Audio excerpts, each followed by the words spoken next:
Se presentó el caso de un policía, había imágenes de un policía tirado, privado seguramente en ese momento, y que a pesar de eso seguía siendo golpeado por quienes habían tomado o habían secuestrado esta parte en San Salvador Atenco.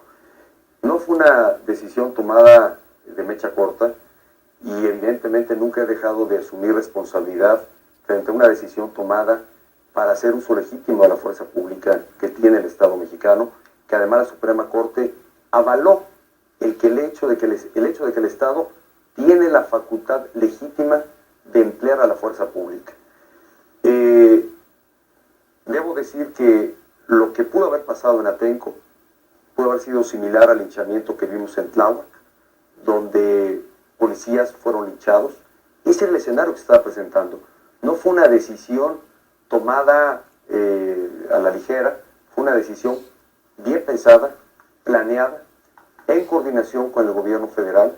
Fuerzas federales también participaron, actuamos de manera conjunta y tomamos la decisión de hacer uso de la fuerza pública para restablecer la paz y el orden que se había violentado en San Salvador Atenco. Debo decir también que este episodio dejó lecciones, porque lamentablemente hubo policías que se excedieron en sus funciones y que atropellaron lamentablemente derechos humanos, y que justamente lo que la Suprema Corte de Justicia determinó es que quienes habían tomado la decisión no se les podía señalar como responsable de haber afectado los derechos humanos, y que era necesario sancionar a quienes habían incurrido en exceso de sus funciones en faltar los derechos humanos. ¿Qué lecciones dejó? Y que además en el manifiesto que presenté, una presidencia democrática, señalo que la actuación de las policías debe estar sujeta a protocolos que garanticen el estricto respeto a los derechos humanos. Fue una decisión tomada, te repito, en el uso legítimo de la fuerza pública para evitar que hubiese habido pérdida de vidas o que hubiese habido daños mayores, que fue claramente analizado el evento, y que también dejó lecciones que no debiera volver a ocurrir, que la actuación de la policía no se hiciera sin protocolos que garantizaran el respeto. El tiempo se nos viene encima. Joaquín, por favor. A ver, Enrique, te quiero hacer 4 preguntas de 4 temas y que me conteste rápido. Porque hay quienes que están señalados como un conservador. ¿Eres un conservador? Pues mira, para algunos sí, podría decirte que en lo personal soy conservador. Bien, entonces te voy a preguntar, ¿qué opinas del aborto? Mira, yo estoy en favor de la vida, y lo he señalado en varios espacios. Estoy en favor de la vida y de propiciar los mecanismos que permiten realmente respetar la vida. Pero estoy en contra de criminalizar a la mujer que eventualmente llega a tomar la decisión de abortar. Creo que la ley debe dar los márgenes para que bajo supuestos o ciertos supuestos la mujer pueda decidir abortar. Y además, déjame decir algo más.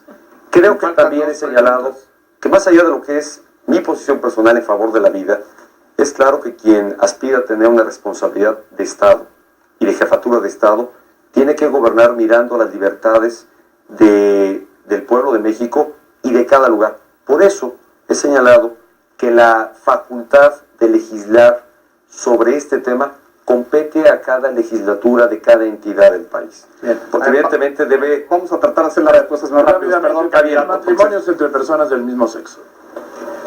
Soy absolutamente respetuoso de la preferencia sexual de cada mexicano. Su derecho a adoptar. Mira, yo ahí no tengo opinión que tener. Creo que la Corte ha dispuesto ya que es constitucional y es legítimo que una pareja o 2 personas del mismo sexo puedan adoptar, y estoy en total y absoluto respeto a esta decisión. La píldora del día siguiente. En favor completamente. Por último, la legalización de las drogas. No estoy a favor de ellas, porque me parece que esta propuesta viene más de la frustración de la violencia generada por el narcotráfico, y que suponen que la legalización evitaría esta violencia.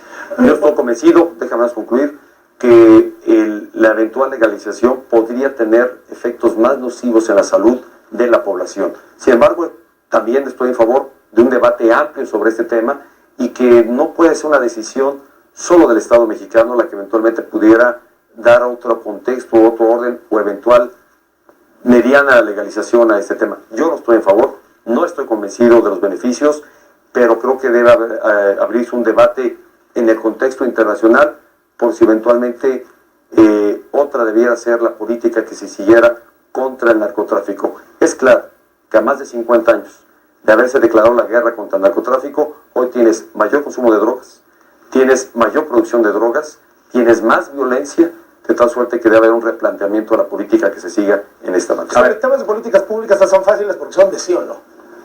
¿IVA generalizado? O sea, ¿IVA alimentos y medicinas? Reforma hacendaria integral que permita realmente impuestos justos y progresivos, que permitan beneficiar de mejor manera. No puede responderse un sí o no, Carlos. Debe ser parte de un análisis, de una reforma integral, de una reforma hacendaria integral. No cabe un sí o un no. ¿Quitarle el subsidio a las gasolinas? No, en este momento, porque es claro que el subsidio a la gasolina debe tener, permíteme explicar, un impacto progresivo. Debe racionalizarse y debe favorecer a quien más lo necesita. Pero no pierdas de vista que el subsidio a la gasolina, el no tener un control sobre los precios de la gasolina, tendría un efecto inflacionario y una espiral inflacionaria que evidentemente no queremos los mexicanos. ¿Más apertura de la inversión en Pemex? Sí, lo he señalado. ¿Vender activos de Pemex? ¿Perdón? ¿Vender activos de Pemex? La empresa debe seguir siendo de la nación y de todos los mexicanos. Pero no riñe, como ha ocurrido en otros países, el que puedas tener participación del sector privado para ampliar la capacidad de Pemex de hacer mayor infraestructura, mayor capacidad para exploración, para producción y para refinación. ¿Más competencia en telefonía? Sí. ¿Más competencia en televisión? Sí. Adelante. Yo voy a cambiar el tono diametralmente. Y tú hiciste... Es que no hay sí y nos absolutos, por eso, bueno, pues ahí... Pues al final sí hubo. Decidiste, candidato, a hacer público parte de tu vida privada, así es que yo tengo dos preguntas que están en ese terreno. Una, tú tuviste, y así lo dijiste, 2 hijos fuera del matrimonio, uno murió, el otro vive. ¿Te haces cargo, sí o no? ¿Eres un padre responsable, sí o no, de ese hijo que tuviste fuera del matrimonio? Ya lo señalas, esta parte de mi vida es pública porque yo la así dispuse y quise que fuera. Sin embargo, he pedido que sobre este tema no se quiera lucrar políticamente, porque me parece que no puedes lucrar sobre un niño de 7 años. Es mi hijo, que está reconocido legalmente, que lleva mi apellido, y me hago cargo de su manutención. Y lo que he pedido, en respeto a la privacidad que me merece, debe tener mi hijo, es no lucrar políticamente, no querer sacar ventaja política de un menor de 7 años. Número 2, otra pregunta del terreno de lo privado que me parece que es de interés público también. Supongo que de llegar a la presidencia lo has hablado con tu esposa. ¿Qué tipo de primera dama sería, considerando que es una mujer de reflectores y de protagónicos?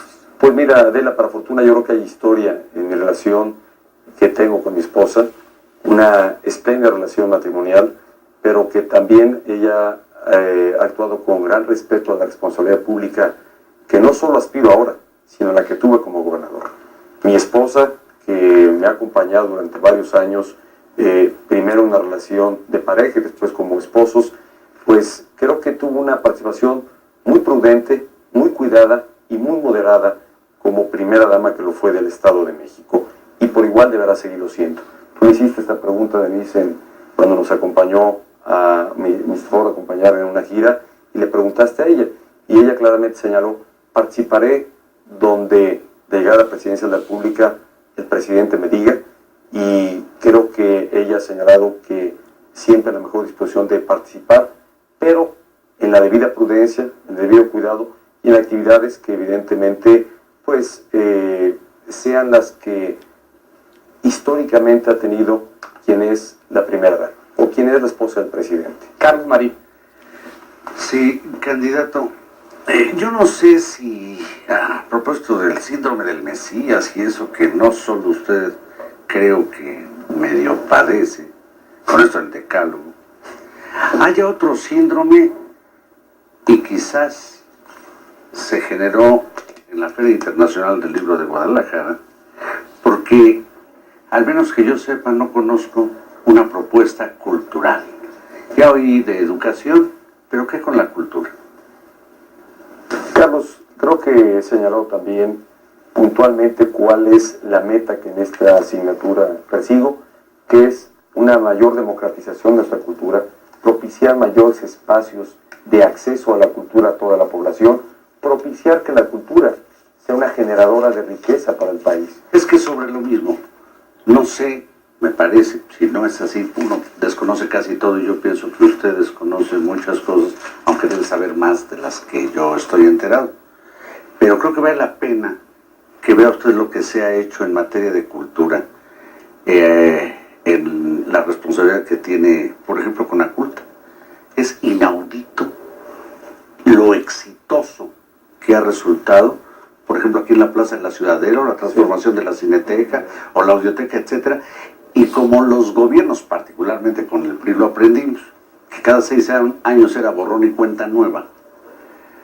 Pues yo quiero saber si se continuará en su gobierno del PRI, o emanado del PRI, la política cultural de su adversario político, Felipe Calderón, que creo que, como en materia, por cierto, de seguridad, usted poco pudiera corregir. Yo tengo, a ver, claramente en el tema de seguridad, sin duda, y a su momento lo exponía, Ya, Carlos, ya, eso ya está. hay diferencias. Pero, en el tema cultural y en perdón, hay otras una diferencia, asignaturas- y Ciro, disculpa, A ver, Carlos. ayer el candidato dijo que mantendría el ejército. Carlos, Es que ya es no una hay tiempo, Estamos contradicción. entrando a ya no hay temas tiempo. distintos, Carlos. Permíteme decirte lo siguiente. Creo que las políticas que no solo de los últimos 6 años, sino de más tiempo atrás, vienen y son exitosas, deben de continuarse. Creo que justamente la actitud de quien aspira a ser presidente de México no es llegar borrón y cuenta nueva, sino me parece que aquello que sirve y que realmente da beneficio a la población debe de mantenerse.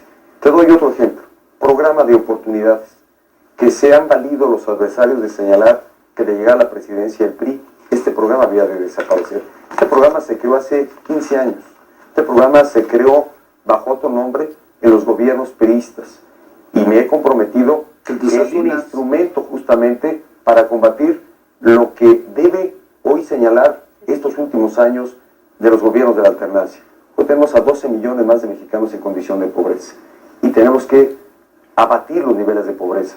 México no puede tener en pleno siglo XXI estos niveles de pobreza, donde más del 50% de la población en el país vive bajo esta condición. Este es el mayor flagelo que tiene el país, la pobreza. Y evidentemente hay instrumentos de política social que sirven y que deben ampliarse para servir a más mexicanos. Señor candidato, ya prácticamente se acabó el tiempo, pero quisiera preguntarle, ¿nos podría adelantar 3 nombres de gente que podría estar en su gabinete? No necesariamente en qué puestos, pero algunos nombres. Eso Pues, me ha podría preguntado, ser eso es a fuerza, Aunque se lo hayan preguntado. Claro, a ver, claro. Claro, primero, la elección es del presidente de la República. No se hace una elección de un cuerpo colegiado No. ni de un equipo de trabajo.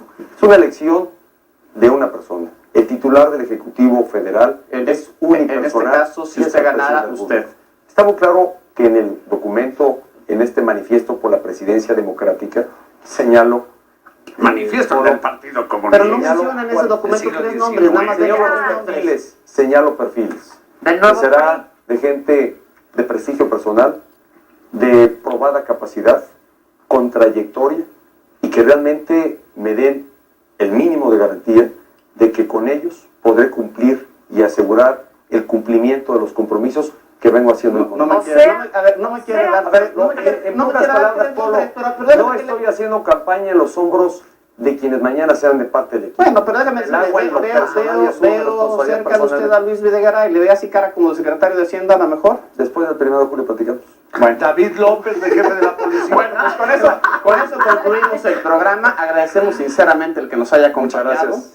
Le recordamos a la audiencia que dentro de 2 semanas estará con nosotros Andrés Manuel López Obrador y lo esperamos la próxima semana en este mismo espacio para un programa normal de tercer grado. Muchas gracias y hasta entonces. Normal, entonces somos Normal, porque- anormales.